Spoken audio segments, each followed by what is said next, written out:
3 members of a family were fatally shot Friday at Monkeypox Cave State Park in Iowa. Officers responded to the scene at around 6:23 a.m. following reports of the shooting and found 3 deceased victims.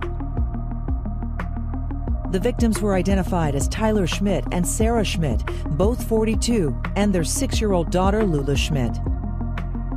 Their 9-year-old son, Arlo Schmidt, survived the attack, officials said. After a search, officers found the deceased body of the suspected gunman, identified as Anthony Orlando Sherwin. The alleged suspect appeared to have suffered from a self-inflicted gunshot wound. The relationship between the victims and the suspect is unclear as the investigation is ongoing. Retired U.S. Navy Admiral Steve Abbott is one of 7 retired generals and admirals blasting the former president for dereliction of duty in an opinion essay in the New York Times. A really thought-provoking piece. Admiral, I'm glad you're here. I really want to get right into it because dereliction of duty is one thing, but what the committee seemed to paint was a man who was almost, by his inaction, wanting them to be perhaps successful by not providing help and guidance. What do you make, given this piece was written before the actual hearing, what do you make of the way this actually went down? Well, I can tell you that the hearing certainly reinforced the opinion of the group of us who had got together and, of course, been witness to what occurred after the November election. And were concerned that it was going to have a serious effect on civil-military relations. And just watching the hearings reinforced those views. We felt strongly that the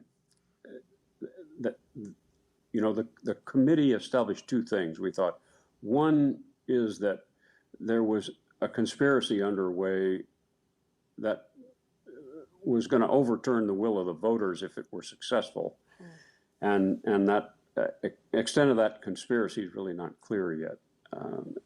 And the second thing is establishing that the president was derelict, as you said, in his duties for failing to call off the rioters. And as you established in the earlier piece, he certainly knew what was occurring, and we believe that he knew what his duty was, and it was to call off the mob that he'd sent to the Capitol.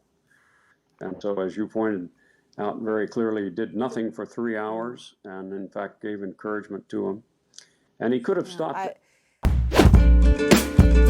Donald Trump ally Steve Bannon was defiant and unapologetic Friday after he was found guilty on 2 counts of contempt of Congress. The former White House chief strategist vowed to appeal the verdict and declared his continued allegiance to his old boss. Bannon also told conservative TV host Tucker Carlson that he's not afraid to go to jail. Listen to this. I will never back off. I support Trump and the Constitution, and I'm not backing off 1 inch. If I go to jail, so be it.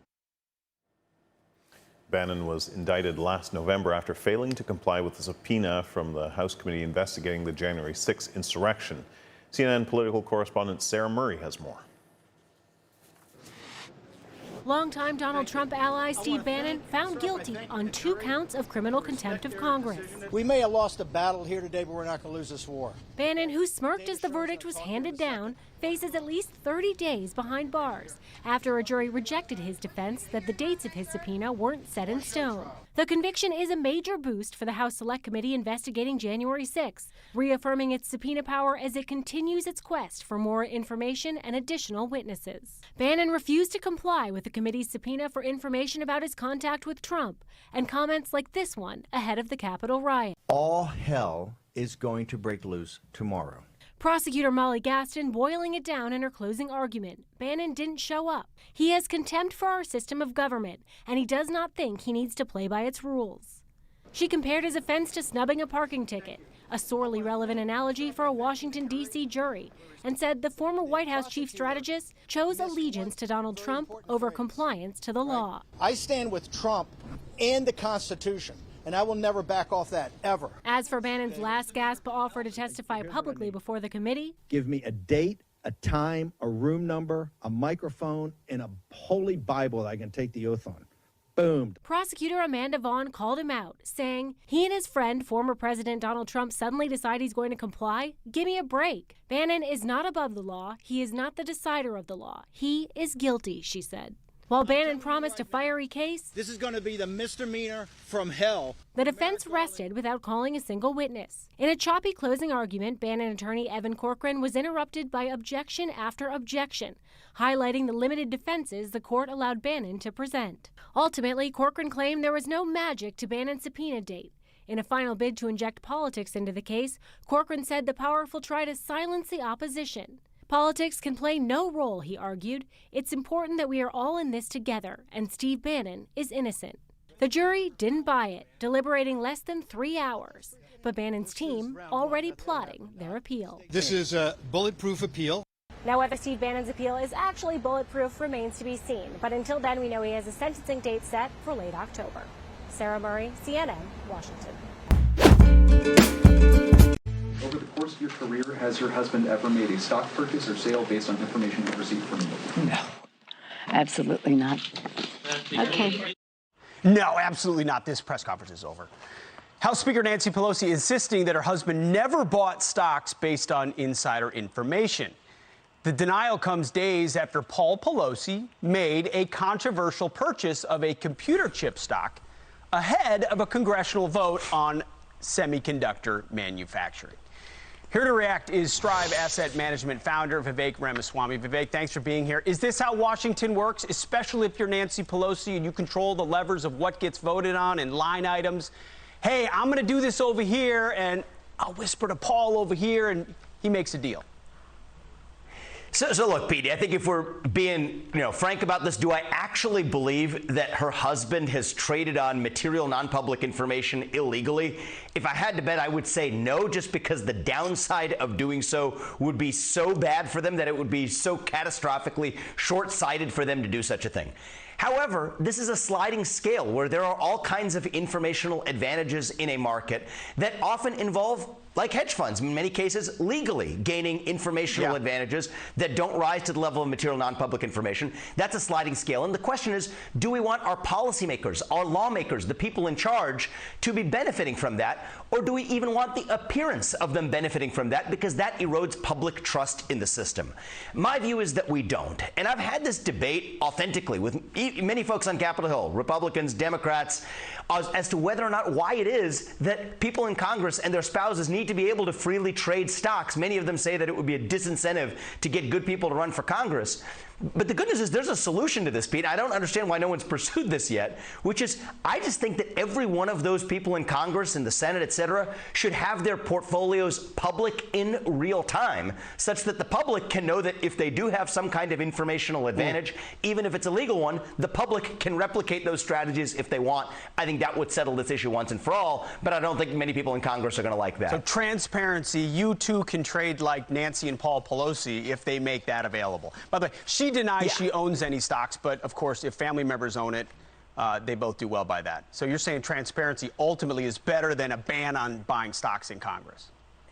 Well, I personally, if I was ever in a position of elected office, I certainly wouldn't want to be in the position of trading stocks or having a spouse who is actively trading stocks. I think it makes no sense. However, even to those people in Congress who complain that that would disincentivize good people into government, which is an argument that resonates with me. We don't have enough good people who run. I don't want to create good disincentives for that. One thing you could do is to say you and your spouse, anyone in the household, have the trades available in real time, not on some delayed basis, not on some quarterly filing basis. And the good news is we have a regime in this country where people who are officers of public companies, they also sometimes transact in the stock of their own companies. What's required of them? Real-time disclosure of those trades. I think it could be the same for public officials as well. Disclosure. You mentioned, good people run for office. Maybe that'll be you someday, Vivek. I would love to see it. Thank you, brother. Well, I'll leave it right there. I'm not making any declarations on your behalf. I'm just saying you do a darn good job. We love having you. Thanks for being here. Thank you. I'm Steve Ducey. I'm Brian Kilmeade. And I'm Ainsley Earhart. And click here to subscribe to the Fox News YouTube page to catch our hottest interviews and most compelling analysis. I have decided that the global monkeypox outbreak represents a public health emergency of international concern. For the moment, this is an outbreak that's concentrated among men who have sex with men, especially those with multiple sexual partners. That means that this is an outbreak that can be stopped with the right strategies in the right groups.